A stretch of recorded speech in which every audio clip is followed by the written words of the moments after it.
حضرت سیدہ زینب، حضرت فاطمہ کی وہ لخت جگر جو میدان کربلا میں امام حسین برابر کی شریک رہی سیدنا امام حسین کے ساتھ۔ یحییٰ بن معین کہتے ہیں میں 15 سال تک حضرت زینب کا پڑوسی رہا ہوں۔ 15 سال گھر برابر ہوتا ہے نا، بندہ بی بی دیکھ ہی لیتا ہے۔ وہ بی بی کبھی پردہ ڈال کے جا رہی ہے دوائی لینے، کبھی نظر آ ہی جاتی ہے۔ کہتے ہیں 15 سال میں سیدہ فاطمہ کی بیٹی کا پڑوسی رہا ہوں، میں نے کبھی برقعے میں چھپی ہوئی زینب بھی نہیں دیکھی، برقعے میں چھپی ہوئی زینب بھی کبھی نہیں دیکھی۔ حضرت عبداللہ بن جعفر طیار جناب علی المرتضیٰ کے بھائی تھے، ان کے بیٹے کے ساتھ ان کا نکاح ہوا تھا، بیمار ہو گئی تو حضرت عبداللہ کہنے لگے زینب چل تجھے حکیم کے پاس لے جاؤں، طبیب کے پاس لے جاؤں۔ تو حضرت زینب کہنے لگی آپ جائیے میرا حال بتا کے دوائی لے آئیے۔ تو حضرت عبداللہ جعفر طیار کہنے لگے شریعت میں گنجائش ہے ڈاکٹر کے پاس جانے، حکیم کے پاس جانے کی گنجائش ہے تو چلتی کیوں نہیں؟ تو حضرت زینب کہنے لگی شریعت میں گنجائش تو ہے پر عبداللہ میری مجبوری یہ ہے کہ میں فاطمہ کی بیٹی ہوں۔ شریعت میں گنجائش تو ہے پر میری مجبوری یہ ہے کہ میں حسین کی بہن ہوں۔ شریعت میں گنجائش ہے پر میں حسن کی بہن ہوں۔ شریعت میں بڑی گنجائش ہے پر لوگ مجھے محمد عربی کی نواسی کہتے ہیں۔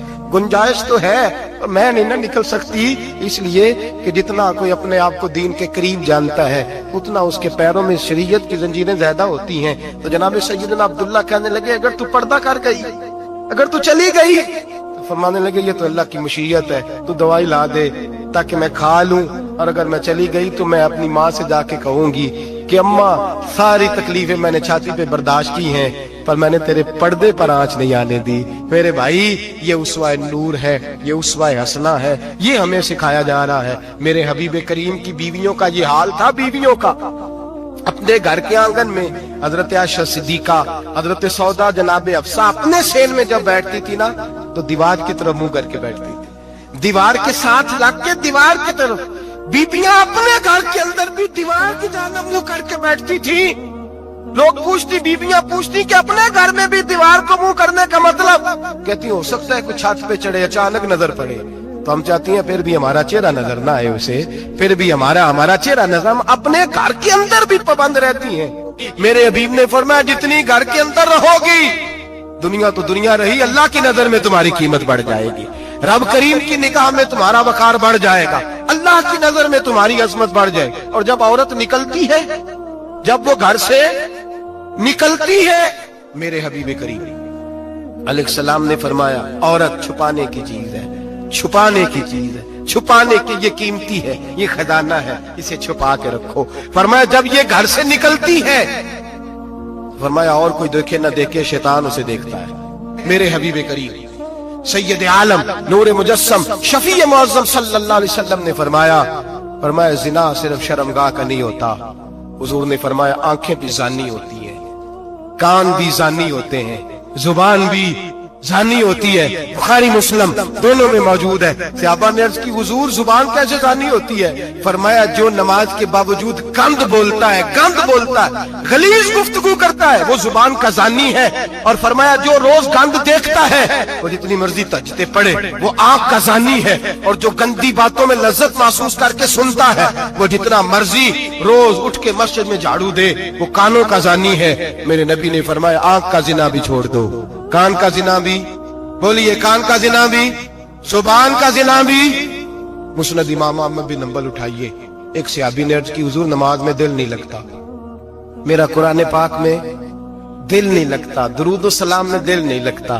آمینہ کے معصوم لال نے کیا جواب دیا؟ حضور نے فرمایا جا اپنی نظر جا کے پاک کر لے، اللہ کے نبی کا وعدہ ہے تیرا سجدے میں دل لگنے لگ جائے گا۔ یا اپنی آنکھ کو طہارت دے، وضو کرا، نظروں کو پاک کر، اللہ کے رسول کا وعدہ ہے تیرا قرآن پاک میں دل لگے گا۔